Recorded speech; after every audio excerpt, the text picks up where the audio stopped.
Hello Internet, welcome back to Tromsø Twilight, the channel where I, Vincent, talk to you, the Abyss, about books, movies, music I enjoy, find interesting, or a combination of the two. If I seem a little short of breath, it's because I am. I have had the flu or COVID or something.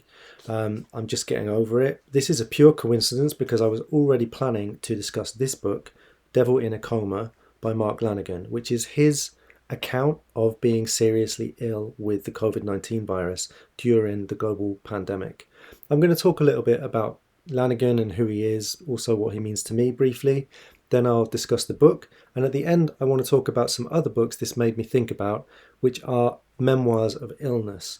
This is a literary genre I haven't thought much about, but that does exist. People's account of their own experience being seriously ill or unwell. Lanegan was originally known as the vocalist for the band Screaming Trees, who were a band out of Seattle, Washington State in America in the 80s.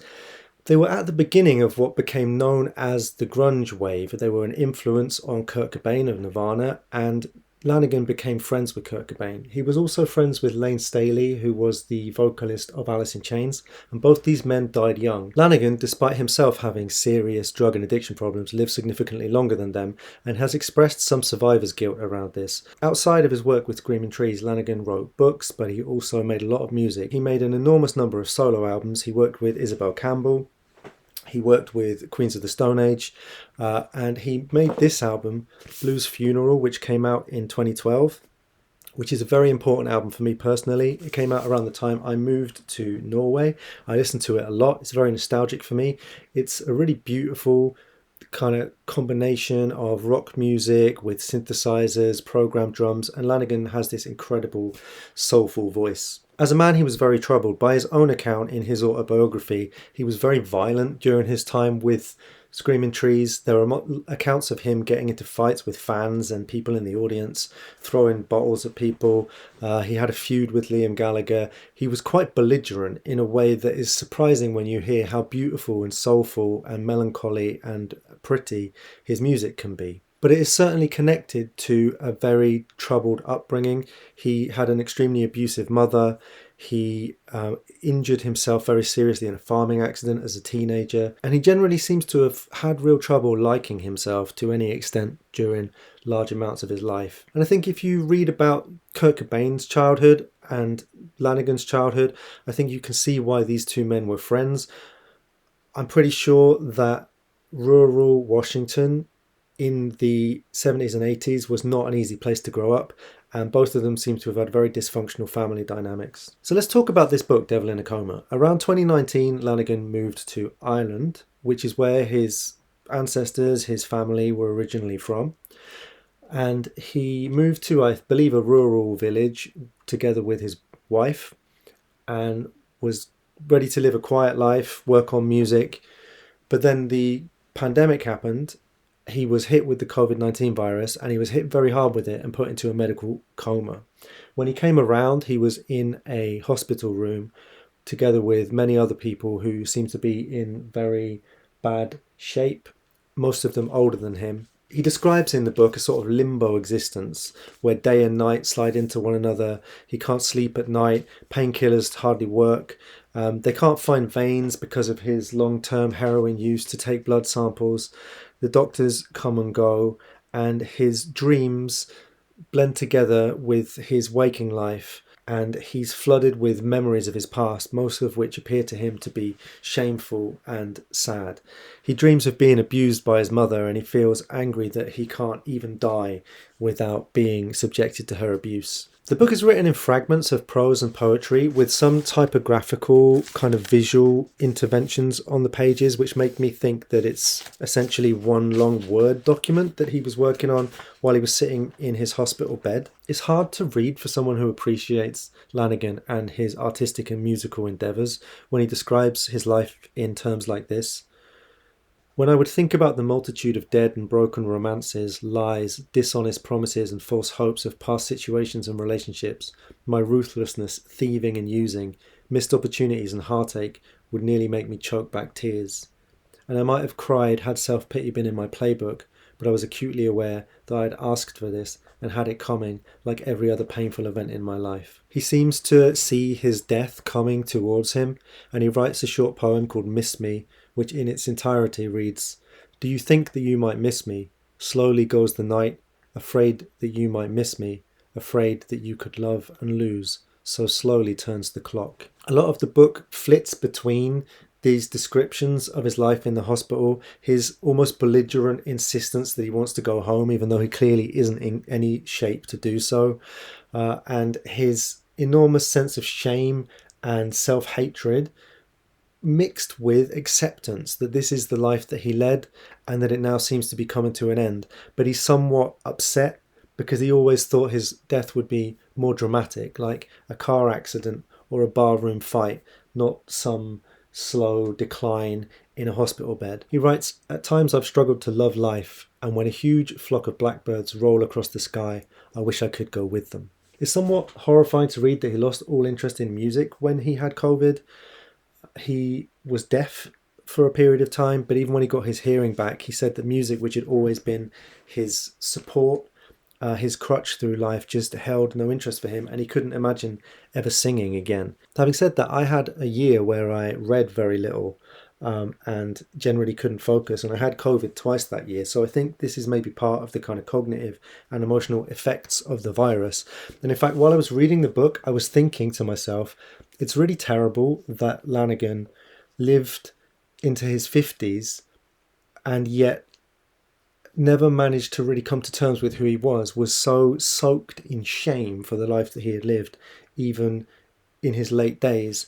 But then it occurred to me that actually maybe that's the virus speaking, because when you have the flu or when you have COVID especially, one of the worst symptoms for COVID for me was the emotional state. It was such a very negative, dark, depressing, nauseating virus to have. And I think this book is a very beautiful and convincing expression of the frame of mind of somebody who is very reduced by the virus. A moment in the book that I was a little disappointed by was Lanegan describes at a certain point while he was in his kind of feverish state, he started wondering whether the epidemic was some kind of conspiracy, whether there was an agenda behind it. And the agenda that he came to the conclusion was behind it was the erosion of conventional family and business, implication of one world government and all that jazz. And this is very kind of that sort of libertarian American idea of like globalists and the erosion of the nuclear family, the erosion of conventional family values.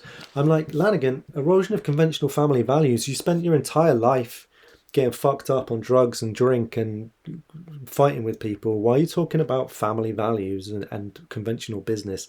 It just seems weird, but I guess that's the kind of rural Washington background that he grew up in. Later, he said that he concluded that COVID was a natural event, but it's a strange moment in the book, and it reminds me of Matt Johnson from the legendary English post-punk band. He has a song on his most recent album where he talks about having COVID, which is kind of similar. It seems to suggest some kind of conspiracy. So you can almost wonder whether there's something that the virus does to your mind, or is it just our natural inclination to look for meaning in events that perhaps are somewhat meaningless. So I like this book. It's painfully sad a lot of the time, but it's also funny occasionally. It's interesting. Lanegan is a good storyteller. I like this shifting between poetry and prose, this sense that you're reading his illness diary, essentially. And it's very moving to see a creative, intelligent, soulful individual who also feels that he's inflicted a lot of pain and suffering during his life, trying to come to terms with what he believes may be his final days. Lanegan did in fact survive the virus, and he lived on until 2022. I was very sad when he died. His cause of death has never been announced. There's some speculation around it. You know, he had a lifetime of drug abuse with potential relapses. Perhaps his health condition was permanently damaged, or maybe he might have taken his own life. Nobody knows. And if you read the book carefully, Lanegan answers these speculations when he writes, "If I wanted you to know, I'd have told you myself, right?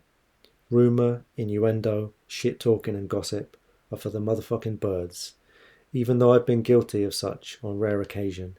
Keep my business under your hat, please, and let me keep my own shit to myself. To finish up, I'd like to talk about sickness memoirs or illness memoirs as a genre. This is certainly an interesting example of a literary form, writing about one's own illness, one's own reckoning with mortality or physical ailments.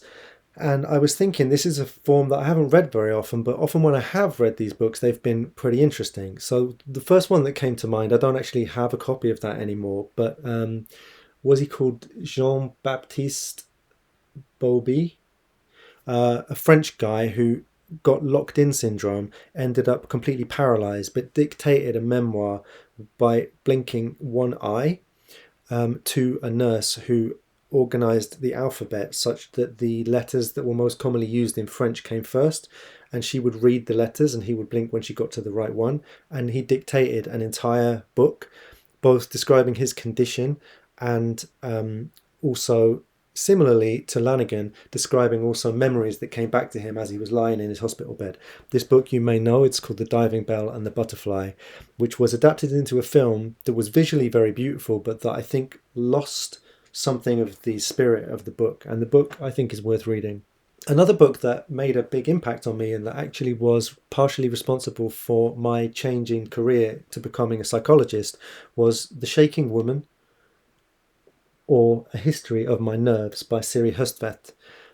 Hustvedt, after her father died, developed a kind of psychosomatic condition where her body would shake, and she could not find any physical cause for this. So she went down a rabbit hole trying to understand it in terms of Freudian theory, psychology in general, psychosomatic conditions.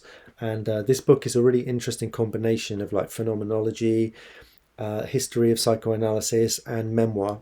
So I have three more that I'm going to mention. This one, Brain on Fire by Susanna Callahan, is pretty interesting. I think this was also made into a film, though I haven't seen it. Susanna Callahan suddenly appeared to become psychotic or intensely manic and was committed in a psychiatric unit. But what was actually happening was that she had some kind of quite rare virus attacking her brain. And she was fortunate enough that she met an international expert who was able to diagnose her condition because she otherwise would have died. It's a fascinating description both of her initial period of apparent insanity and instability, and then the kind of revelation of what she's actually struggling with and how she was able to get help for her illness. The next one is maybe the one that reminds me most of the Lanegan book because it's really a collection of fragments, and I believe it's notes for a book that was never completed.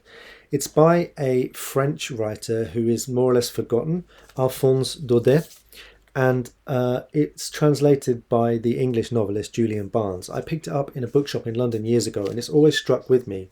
Daudet was known as being quite a good-natured and optimistic novelist, but unfortunately, like many people in his era in the 1800s, he suffered from syphilis. This book is a sort of fragmentary description of his attempts to get help, his reckoning with pain, and also philosophizing around the condition that he is in. I remember a line from this book struck me acutely when I read it, which is something along the lines of one's own pain swiftly becomes boring for everybody else, but for oneself is always new.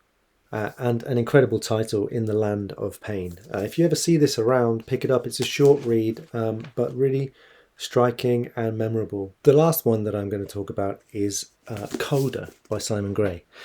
Now, given that I normally talk about speculative fiction or things that skew more dark and transgressive on this channel, you might be surprised to know that Simon Gray is actually one of my all-time favourite writers. He wrote some very enjoyable accounts of his time as a theatre writer, a playwright and a director. But then when he was reaching the end of his career and the end of his life, he started writing a series of more discursive memoirs called The Smoking Diaries. What happened is that he had to quit alcohol and he got insomnia, so he started writing at night, and he published these books. The first one's called The Smoking Diaries, and the nominally last one is called The Last Cigarette. But then after The Last Cigarette was published, he was diagnosed with cancer, and he wrote this book, Coda, which is all about his reckoning with this diagnosis. He's been given 6 months to a year to live, I believe. Despite the fact Simon Gray was often quite sarcastic and acerbic in his writing, there's something very warm and tender in this book. At the same time, these discursive tangents that he always has in his memoirs take on great attention, because we know that he's distracting himself from his own mortality. And spoiler, by the end of the book, the prognosis he's been given has been somewhat extended, so he's looking at maybe another year of life at the time the book comes to a close. You're left with this sense that he's leaving the final page ready to do just a little more living. I would definitely recommend this. I think you could read it even if you haven't read the others. So that's my video about Lanegan's book, my experience of it, and the other books that it reminded me of. I'd love to hear from you both about Mark Lanegan, or if you have a suggestion of any other memoirs of illness that you think would be interesting for me or anybody else to read, please jump in the comments and share it. Also, please do like this video. I haven't been getting likes on my videos recently, and I don't mind that much, but it does help other people see the videos. If you enjoyed this and you watched this far, please do click a like before you leave. Thanks very much for listening, and hopefully see you again.